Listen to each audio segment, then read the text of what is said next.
시간이 되었으므로 2024년 4월 5일 금요일 아침 예배를 시작하겠습니다. 다 같이 주의 기도로 시작하겠습니다. 하늘에 계신 우리 아버지요, 이름이 거룩히 여김을 받으시오며 나라가 임하옵시며 뜻이 하늘에서 이루어진 것 같이 땅에서도 이루어지이다. 오늘 우리에게 일용할 양식을 주시옵고 우리가 우리에게 죄 지은 자를 사하여 준 것 같이 우리의 죄를 사하여 주시옵고 우리를 시험에 들게 하지 마시옵고 다만 악에서 구하옵소서. 나라와 권세와 영광이 아버지께 영원히 있사옵나이다. 아멘. 인간의 생사복을 주관하시는 하나님 아버지, 하나님의 크신 사랑을 진심으로 감사드립니다. 우리에게 영원한 생명을 허락하셔서 하나님 말씀으로 인쳐주시고 천국 백성으로 삼아주심을 진심으로 감사드립니다.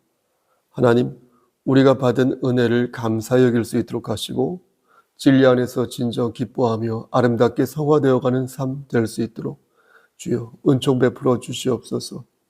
하나님께서 허락하신 그 은혜 안에 거하여 예수 그리스도로 말미암아 성령을 통하여 하나님의 뜻을 발견할 수 있도록 하시고 우리가 거한 그 자리에서 예수 그리스도의 향기를 바람으로 말미암아 하나님을 기쁘시게 하는 삶을 살 수 있도록 은총 베풀어 주시옵소서.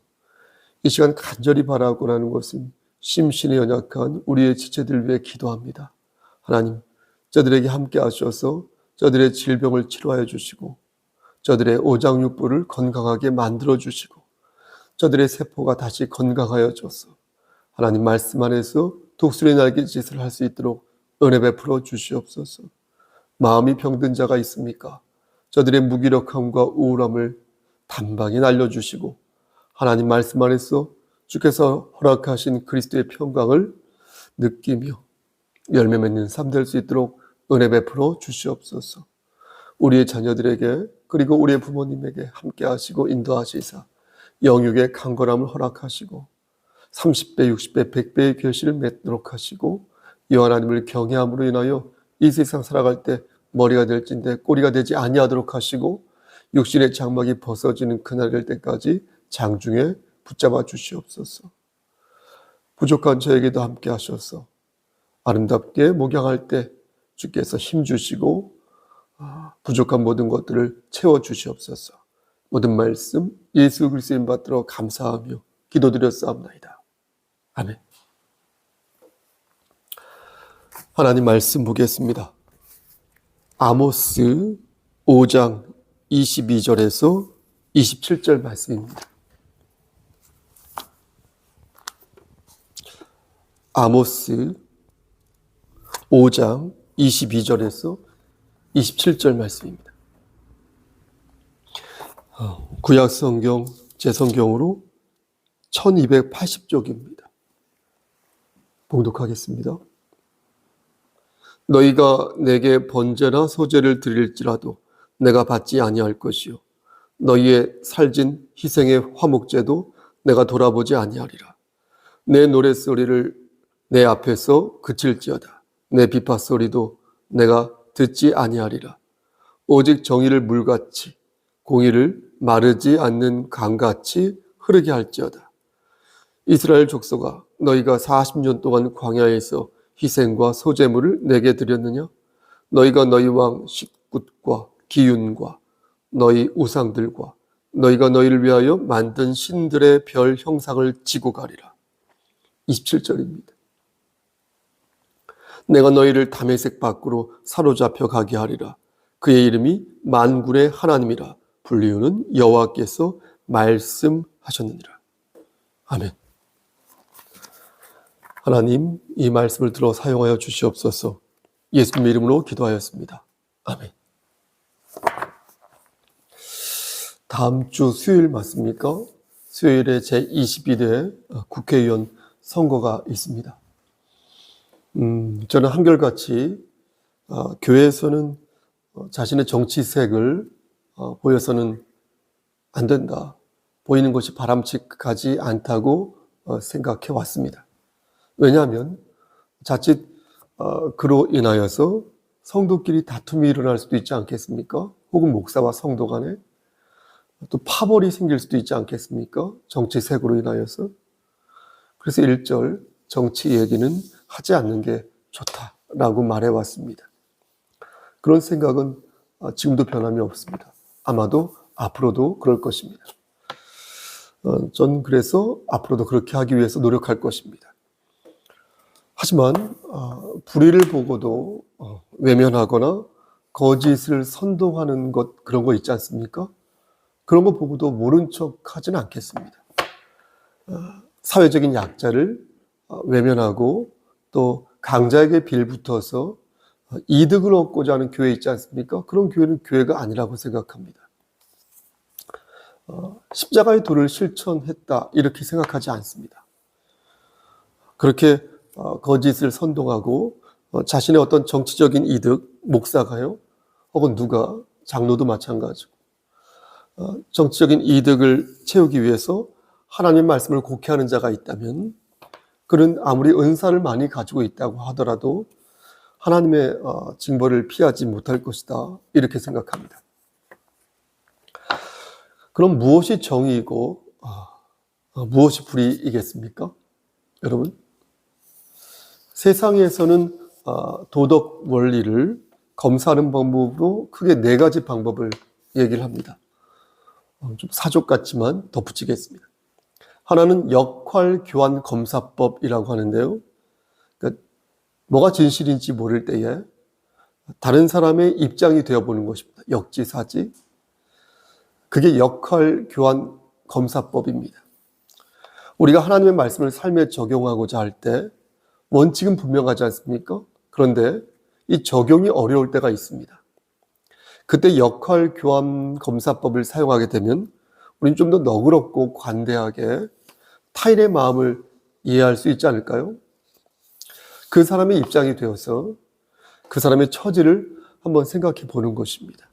그러면 그가 왜 그때 나에게 그런 말을 했는지 조금 이해하게 되고, 그렇게 이해하면서 내가 왜 그 사람에게 라고 말했는지 회개하게 되는 것입니다. 두 번째 방법은요, 보편화 가능성 검사법이 있습니다. 우리가 타인의 입장이 되어보려 할 때 그게 잘 안 될 때가 있지 않습니까? 타인의 경험을 우리가 모두 다 경험할 수 있는 것도 아니고, 그런 상황에서는 어쩔 수 없이 보편적인 그런 어떤 상황, 보편적인 가치 안에서 그것을 이해하게 되는 것입니다. 우리는 이 보편적인 생각을 하나님께서 그런데 주셨다고 믿는 것입니다. 하나님께서는 우리에게 자유의지를 주셨는데 죄를 지음으로써 그 의지가 훼손되고 말았습니다. 하지만 그렇다고 도덕적 선택을 내리는 능력이 아예 사라진 것은 아닙니다.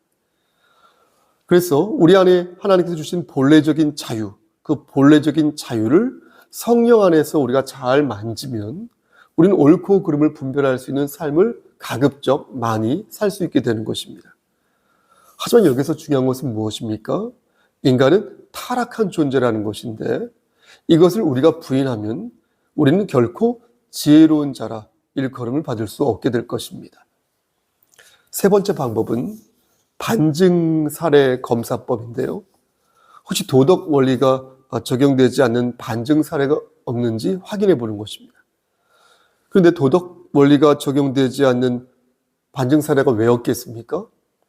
우리가 영화에 이르기까지, 우리가 죽어서 영화에 이르기까지 예외적인 상황은 계속해서 이렇게 만들어지면서 우리 안에 있는 죄성을 우리가 생각할 때 얼마든지 예측하지 못한 그런 변수가 일어날 수 있지 않겠습니까? 그래서 마지막으로 네 번째 방법은 포섭 검사법입니다. 이것은 선택한 어떤 것을 좀 더 일반적이고 좀 더 포괄적인 그런 도덕 원리에 따라서 검사하는 방식입니다. 하지만 여기에도 한계가 있지 않겠습니까? 그래서 아무리 넓고 우리가 깊게 생각한다고 하여도 나에게 해로움을 주는 일에 우리가 즉각적으로 승진을 부리면서 옳고 그름을 따지자고 엄포를 놓는 경우가 많지 않습니까? 결국 무엇이 정의이고 무엇이 불의인지 물을 때 그걸 완벽하게, 완전하게 규명할 방법은 있습니까? 없다는 것입니다. 그럴 방법은 없다. 오늘 본문을 보면 하나님의 공의를 거부하는 이스라엘 백성들의 그 완악함을 묘사하고 있는 것을 보게 됩니다. 그러니까 일반적인 삶의 현장에서 하나님과 이웃에게 저지르는 각종 만행들을 지적하면서 너희가 계속 그렇게 패역하게 완악하게 행동하면 하나님의 심판의 대상자가 될 수 있다. 이렇게 말씀하는 것입니다. 하지만 그런 가운데에서 하나님께서는 아모스 선지자의 입을 빌려서 하나님의 섭리는 심판과 구원이라는 그 틀 속에서 전개되고 있다는 것을 가르치십니다. 심판은 여러분 어떻습니까? 두렵고 떨리는 일 아닙니까? 대신 구원은 얼마나 감사하고 기쁜 일입니까? 그런데 하나님의 섭리는 이 양극단의 섭리 속에서 이렇게 전개된다는 것입니다.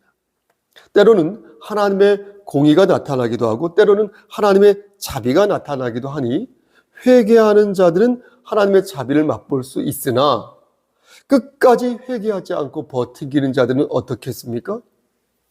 하나님의 심판을 받게 된다는 것입니다. 이스라엘 백성들은 종교적으로 볼 때 정말로 열심히 사람들이었습니다. 그들은 베델과 부엘세바, 길갈, 맞죠? 길갈까지 이 순례 여행을 할 정도로 정말로 열정적인 그런 신앙인이었습니다. 날마다 제사를 드리는 사람들이었습니다. 하지만 그들의 일상은 하나님과 멀었습니다. 하나님과 먼 일상이었습니다. 하나님을 의식하지 아니한 삶이었고요. 위선과 가식으로 똘똘 뭉쳐진 불의한 삶을 그들은 살았습니다. 그래서 하나님께서는 아모스 선지자의 입을 빌려서 27절에서 이렇게 말씀하신 것입니다. 내가 너희를 다메섹 밖으로 사로잡혀 가게 하리라. 그의 이름이 만군의 하나님이라 불리우는 여호와께서 말씀하셨느니라. 여러분, 다메섹 밖으로 사로잡혀 갔다는 것은요, 이방인 취급을 당한다는 것이므로 하나님을 섬기지 않으니 결국 하나님 눈밖에 나게 되어서 심판을 받게 된다는 뜻입니다. 대체 이스라엘 백성들이 그럼 구체적으로 어떻게 행동했길래 하나님 눈밖에 나게 된 것일까요? 바꿔 말씀드리면 하나님과 먼 일상이란, 여러분 듣고 계신 거죠? 하나님과 먼 일상이란 대체 어떤 삶이길래 그렇게 말씀하신 것일까요? 26절 말씀을 보면 우리가 그것을 대강 알 수 있는데 그것은 한마디로 말씀드리면 우상을 숭배하는 것이다. 이렇게 말씀드릴 수 있겠습니다. 우상을 숭배하는 것. 그것이 하나님을 멀리하는 것이다. 멀리하는 삶이다. 우상을 숭배하는 것. 너희가 너희 왕 식굿과 기운과 너희 우상들과 너희가 너희를 위하여 만든 신들의 별 형상을 지고 가리라 라고 말씀하였는데 여기에서 말씀하는 식굿 있죠. 이 식굿은 토성의 신이라고 하는 삭굿을 말한다고 합니다. 그리고 기운 역시 마찬가지로 토성의 신 중 하나인 카이완이라고 있다고 하는데 이것을 말하는 것이라고 합니다. 그러니까 발음이 비슷하다는 것이죠. 설령 그것이 아니라 하더라도 문맥상 이스라엘 백성들이 어떤 별의 신들을 숭배하였다. 이것을 확실하게 알 수 있는 것입니다. 여기서 우리가 주목해야 할 것은요. 왜 이스라엘 백성들이 별을 숭배하였느냐, 우상으로 숭배하였느냐라는 점인데요. 그것은 그들이 하나님께 대한 제사를 소홀히 하여서 그렇게 우상 숭배로 이어지게 되었다는 것입니다. 그런 사람들을 향하여 하나님께서는 너희가 다메섹 밖으로 사로잡혀 갈 것이다 라고 말씀하는 것이니 여러분, 여러분들은 우리는 이 말씀을 귓등으로 들어서는 아니 되겠습니다. 여러분, 이게 무슨 말씀입니까? 보십시오. 모든 환난의 시작 있죠. 모든 환난의 시작, 모든 고난의 시작 있죠. 그것은 하나님을 등지는 데서부터 출발한다는 것입니다. 여러분, 왜 감사함이 없습니까? 그가 하나님을 등지는 삶을 살았기 때문에 없는 것입니다. 왜 흉흉한 일들이 멈추지 않을까요? 그가 하나님을 등지고 각종 별들을 숭배하였기에 그렇다는 것입니다. 이렇게 말씀드리면 어떤 분은 저에게 이렇게 물으실지도 모르겠습니다. 목사님, 저는 그런 적이 없는데요.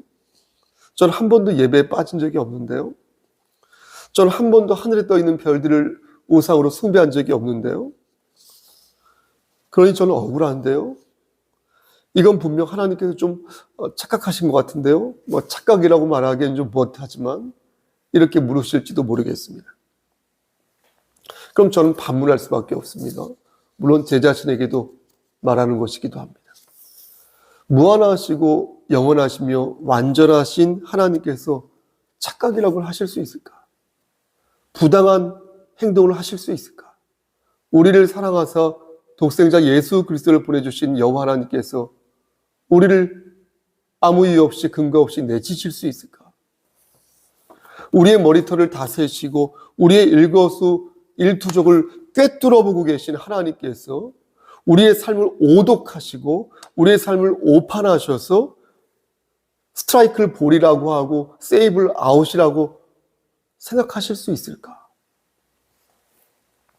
없죠. 이스라엘 백성들이 별들을 숭배하면서 하나님께 제사를 드리지 않았던 것이 아닙니다, 여러분. 그들 열심히 제사를 드렸습니다. 25절 말씀을 보니 그들은 무려 40년 동안 광야에서 희생과 소제물을 하나님께 드렸습니다. 그들은 번제와 소제를 드렸으나 하나님은 그런데 그것을 연락하지 않으셨으니 그 이유는 그들이 신령과 진정으로 예배를 드리지 않았기 때문에 그런 것입니다.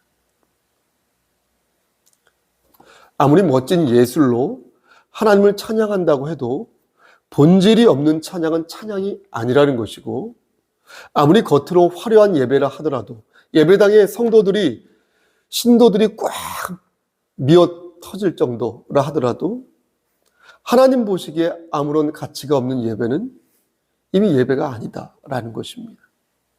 그러므로 순종이 제사보다 낫다고 말씀하신 하나님의 말씀에 의거하여 저들은 예배를 드렸어도 실질적으로는 예배를 드린 것이 아니다. 이렇게 말씀드릴 수 있겠습니다. 그럼 예배다운 예배란 어떤 예배를 말하는 것일까요? 다시 말씀드려서 하나님이 기뻐하시는 예배란 어떤 예배를 말씀하는 것일까요? 저는 목회를 하면서 이 부분에 대해서 많은 고민을 해왔었습니다. 물론 지금도 하고 있습니다. 성도마다 그릇의 크기가 달라서 예배를 드리는 것도 그 모습과 열정의 차이가 있다고 생각합니다. 그걸 모르는 것은 아닙니다. 어떻게 모든 성도가 밥을 짓고 어떻게 모든 성도가 청소를 하고 어떻게 모든 성도가 헌신하고 충성할 수 있겠습니까?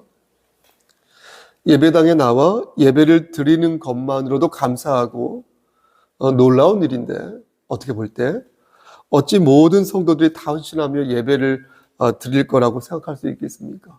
어떻게 보면 욕심일 수도 있겠습니다. 그런 생각들이. 그리고 그런 일들은 없을 것입니다. 그런 일은 참으로 오기가, 실현되기가 힘들 것입니다. 하지만 여러분 보십시오. 힘든 일이라고 해서 계속 그렇게 하라고 말할 수는 없지 않겠습니까? 힘든 일이니까 당신은 저 사람들에게 모든 걸 맡기고 1년에 한 번만이라도 두 번만이라도 제발 좀 예배당에 와주세요라고 그렇게 말해서는 아니 되는 것 아니겠습니까? 전 실제 그렇게 말하고 있지만 제가 회개하는 것이죠. 정말로 힘든 일이 당신은 헌신 같은 거 정말로 힘든 일이니 당신 헌신 같은 거 하지 말고 또 11조 생활도 하지 말고 생활비가 많이 나가니까 그냥 이 정도만 해 라고 말할 수는 없는 거 아니겠습니까? 힘든 일이지만 누구나 힘을 써야 하는 것이 예배이고 모든 사람이 한결같은 마음으로 예배를 드리는 일이 정말로 힘든 일이지만 그렇게 해야 한다고 가르쳐야 되는 것이 저의 몫이요, 의무요, 책임 아니겠습니까? 우리는 돌아보아야 할 것입니다. 여러분들에게도 책임이 있죠. 성도로서 목사에게만 있는 것이 아니라 우리는 돌아봐야 할 것입니다. 내가 과연 충실하게 지금 하나님께 예배를 드리고 있는가? 1년에 2번, 3번, 4번 온 것을 가지고 혹시 그 일을 다 수행했다라고 착각하고 있지는 아니한가. 여기 우리 송석교회 카카오톡 그 방에 제가 알기로는 83명이 있는 것으로 알고 있습니다. 그리고 유튜브 구독자가 192명으로 알고 있는데 제가 모르는 분들이 대부분들이죠. 거기서 올라오는 예배 영상과 다른 방식의 예배 드림으로 하나님께 온전히 예배를 드리고 있다고 혹시 저들이 생각하고 있는 것은 아닌가 묻게 되는 것입니다. 저는 우리 교회 성도들이 누구인지는 다 알죠. 하지만 우리 성도들을 속속들이 아는 것은 아닙니다. 누가 우리 교회에 등록되어 있어서 신앙생활을 하고 있다는 것은 다 알죠. 하지만 그분들의 마음을 속속들이 알고 있는 것은 아닙니다. 다시 말씀드리면 그 성도를 생각하는 우선순위가 저에게도 분명히 있다는 것입니다. 여러분들도 아마 마찬가지일 것입니다. 슬픈 일이 있을 때, 기쁜 일이 있을 때 발벗고 나서는 사람, 그런 나서는 목사, 그런 사람들이 여러분들 삶의 마음의 우선순위로 매겨져 있지 않겠습니까? 그런데 언제부터인가 우리 송석교회도 익명화된 교인들로 채워져 가는 것 같습니다. 그리고 저 사람이 정말 우리 교회에 등록한 성도로서의 성도인가 묻게 되는 것입니다. 성도가 맞는가 헷갈리게 되는 것입니다. 어떤 분은 하나님 안에서 하나님을 믿는데 모두 같은 성도인 거 아닙니까? 라고 저에게 물으실지도 모르겠습니다. 맞습니다. 그 말 자체는 틀리지 않습니다. 하나님 안에서 하나님을 믿으면 모두 같은 성도가 맞지요. 하지만 문제는 그가 하나님 안에서 진짜 하나님을 믿고 있는지를 한번 생각해 보자는 것입니다. 그리고 보게 된다는 것입니다. 하나님 안에서 하나님을 믿는다면 서로가 서로에게 안부를 묻고 서로가 서로에게 기도 제목을 나누며 서로가 서로의 짐을 지기 위해서 헌신하는 모습을 보여야 되는 거 아닙니까? 이것도 그릇의 크기에 따라 달라지는 것이겠죠. 필요할 때만 손을 내밀고 보험에 가입한 것처럼 발 하나 정도만 걸치고 있다면 어찌 그를 진정으로 예배드린 자, 교회의 한 지체로서의 지체로 생각할 수 있겠습니까? 여기에 있는 83명이 내가 과연 섬기는 성도인지 물을 때에 또 말씀드린 것처럼 유튜브 구독자 192명이 내가 섬겨야 한 성도인지 물을 때에 실제 그들의 이름을 걸고 기도해 보면 제 마음에도 온도의 차이가 있다는 것을 느끼게 되는 것입니다. 그냥 휙 건너뛰는 사람이 있다는 거예요. 아마 그들도 저를 노네로 생각하지 않을까. 만약 그렇지 않다면 퍽 죄송한 일이지만 눈에서 멀어지니 마음에서도 멀어지는 거 아니겠습니까? 하나님께서는 오늘 본문을 통하여서 우리에게 말씀하십니다. 잘못된 예배가 잘못된 습관을 낳고 잘못된 습관이 결국 파국을 초래하게 될 것이다.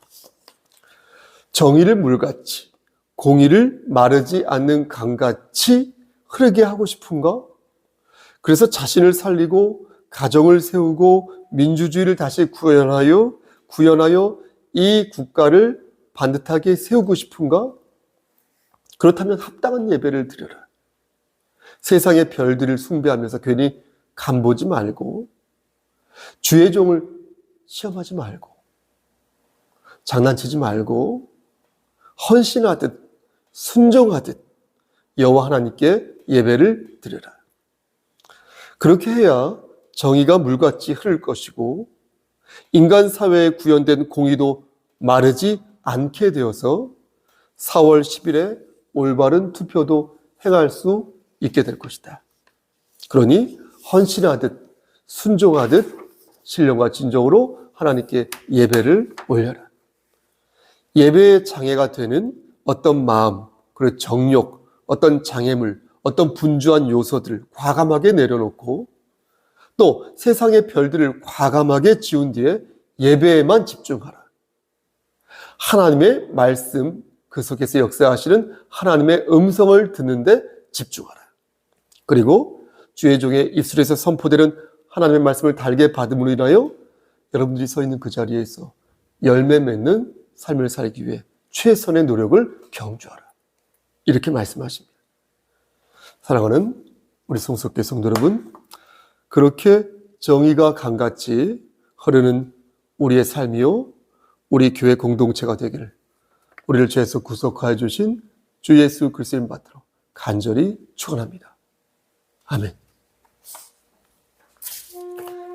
이제는 우리를 죄에서 구속하여 주신 우리 구주 예수 그리스도의 은혜와 아버지 하나님의 만극하신 그 사랑하심과 성령 하나님의 교통하시고 인도하시는 모든 역사하심이 하나님 말씀 안에서 하나님 말씀만을 붙잡고 진실로 예배드림이 기쁨이 되어 우리의 삶 속에서 진정한 활력소를 되찾아 독수리의 날갯짓을 하여 머리가 될진데 꼬리가 되지 아니하기를 소원하는 여기 모인 성도와 그들의 가정과 이 제단과 이 나라 위에 하나님의 사랑하심이 세세토록 함께 계실지어다. 아멘.